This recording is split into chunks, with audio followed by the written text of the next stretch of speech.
Yeah, so do you want to do a little bit of politics for you right now? And it's happening here in WA, isn't it? Over the weekend, it was all happening down there towards Secret Harbour. As I said earlier in my first introduction to you, I've never seen anything like it. I was amazed to watch it on TV, and I found it all to be a little bit embarrassing, to be honest with you. That's the way I viewed it. We were talking about the press release or the press conference called there by the Premier, with the Deputy Premier and the Labor candidate, Georgia Tree, who went to answer a question put to her by the press corps, and she was very, very quickly silenced. It was not a good look. It was such a bad look that the Premier then had to come back to the microphone to have a second crack at trying to cover, and it just didn't go down well, and the response has been enormous. On the other side of things on the weekend, I noticed that there are great things happening in the polling nationally, and some of those polls are staggering. Are we seeing the end of the traditional party system here in Australia?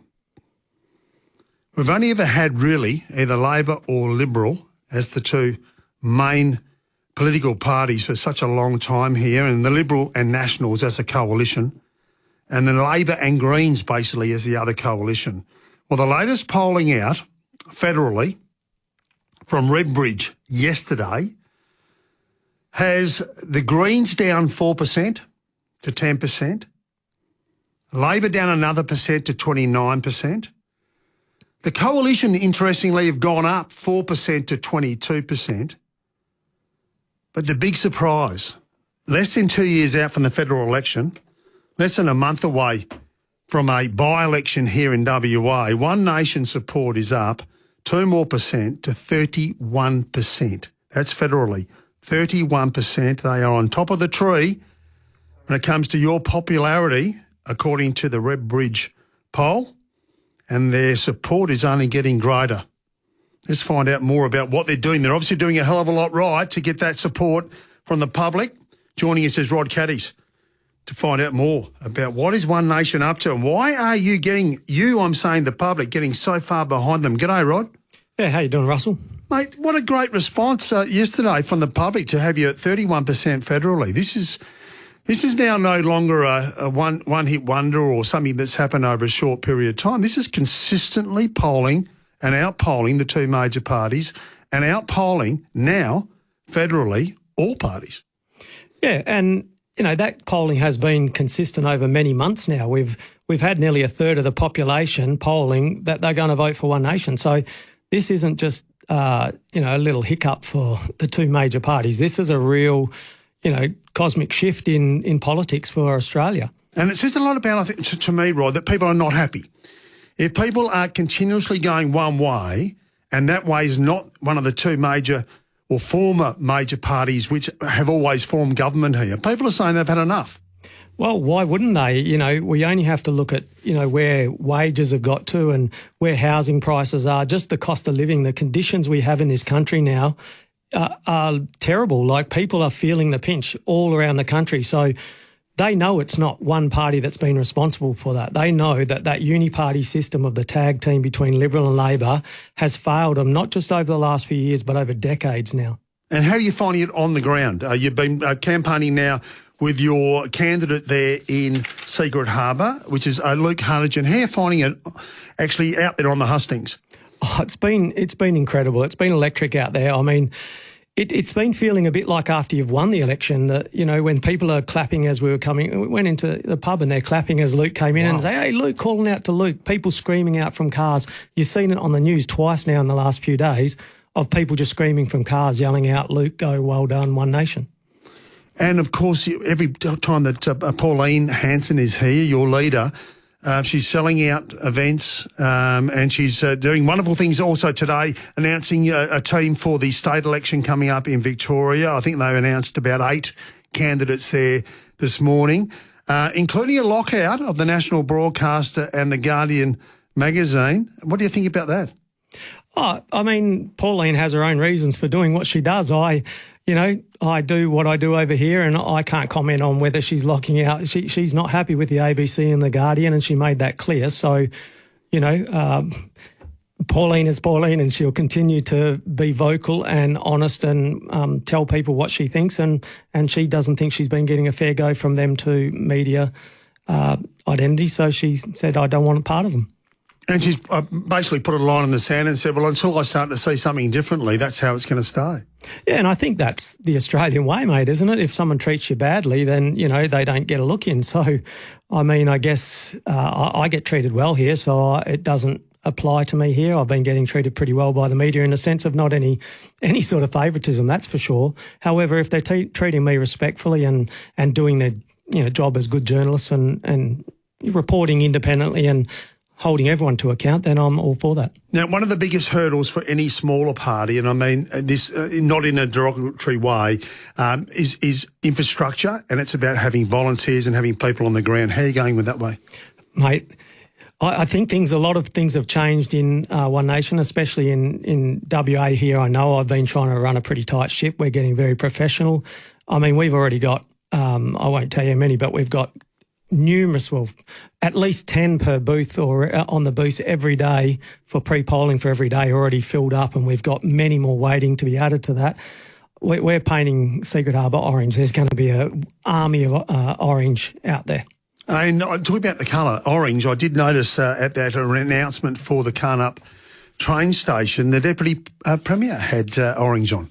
Well, I wouldn't be surprised if they're trying to take up a bit of that orange flavour. I mean, we've seen it federally with some federal Liberal members and that putting out the orange colour. Everyone seems to think orange is the in colour at the moment. So yeah, why the not? Climate Minister also has his office done up in orange. Yeah, it's the colour of the day. It certainly sounds like it. 133 882. Love to hear from you today. If you've got questions for Rod Caddy, give us a call now, 133 882, or text us through 0487 999 882. So the feeling is good on the ground. The numbers, you've got good support there now. You're feeling like you're getting great support federally. And, of course, this, as I said, is not a fly-by-night thing. Pauline's been around for 3 decades. Her messaging has remained very, very constant. And I think people are now starting to see that messaging is not just a battle cry. It's what she really believes in. And more and more people seem to be heading in that direction. Oh, definitely. I think everyone respects someone who's honest, and that's what everyone wants from politicians, which we haven't been getting, whether it be politicians, doctors, police, honesty and transparency is a big thing. And Pauline's always been that. So, you may not agree with everything she said over the years and even to this day, but I've been talking to many people that say, well, we don't agree with anything, everything that any party says. So now they're starting to go, well, hold on, I may not agree with a couple of things she says, but we can rely on her being honest and transparent about what that is, and they're coming across. Any policy announcements? I noticed that the government itself, WA Labor, are certainly making policy announcements. They're making them on the run. The Carnup train station as such. Is there One Nation making any promises? Well, mate, that's just all, it's... These announcements are dreadful, and we've seen, even with their candidate taking credit for it and saying that, she secured the funding. Since when do candidates secure funding from government taxpayer money? That is just, it's terrible. So, no, I mean, we've got plenty of policies we could roll out. We're not going to be changing and going into government by winning this seat. But, there's policies I could list off many if I was talking about where we're halfway through getting them. We're making sure they're all good. Like, we'd love to see more graduate placements for nurses. We'd love to see payroll tax, get rid of payroll tax.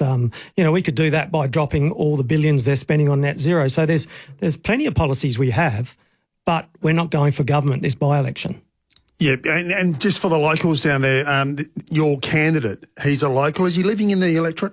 Oh, he's just outside of the electorate, so he's still local, as in the city of Rockingham, very close. So, he runs businesses, and all the people from the Secret Harbour electorate are all, members of his gyms and stuff like that. So, yeah, he's very local. And you said the response everywhere you go is just so positive. Oh, people are starting to know who he is, obviously by face and that, and, whether it's be walking down the street, going into pubs, outside shopping centres. I've been down there with him, most days I've been there all day today with him, and we're at Warnbro and Secret Harbour and handing out, and, yeah, just getting such a good response from people. He's very likeable. Yeah, they're incredible things by elections. Anything can be thrown up. They really, really are. this was always a safe Labor seat until this time.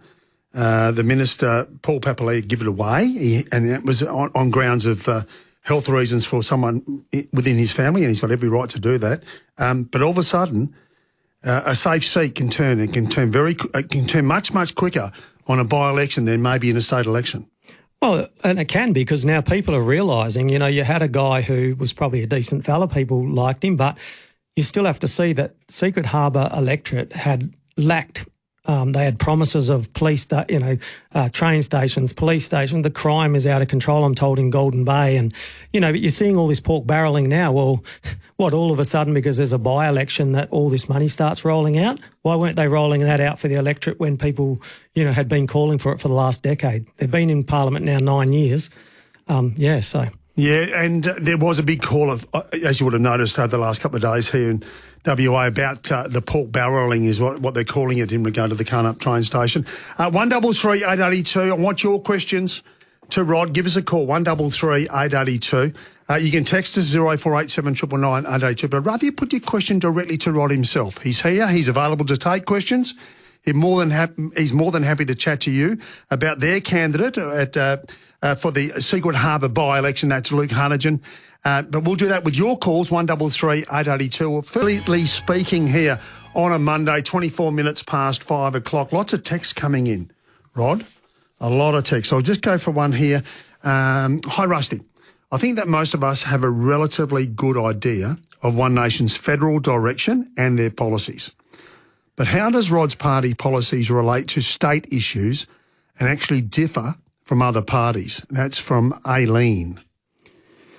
Well, as I was saying earlier, actually, I wasn't talking to you because so many things have been going through my head since I've been talking to people today. But we have policies going, I might have mentioned earlier, actually, about, nurses with graduate placements. Yes. I haven't heard things like this talked about, where I'm talking to all these nurses saying that they've done degrees and they can't get a placement. So, we've got nurses that have, got their degrees but can't actually get a graduate placement, which means they can't get a placement in a hospital. They can't get a job. So, that's the type of thing that we've been looking at, things that could be fixed overnight. We could put more money, you could add more money into that itself and instantly have more nurses ready to go. Absolutely. Very good. There's an answer for you, Aileen. Another one in on the text line. I'm going to get to as many as I can, Rob, while we've got you. Zach says, so excited to live in Port Kennedy and see a One Nation MP hopefully coming in to represent us. Labor has let this electorate down for decades and delivered nothing, in capitals, and nothing that they've promised. That's from Zach. Well, that's why we want to get Luke in there, because he will be a loud voice. He'll fight hard for the Secret Harbour electorate.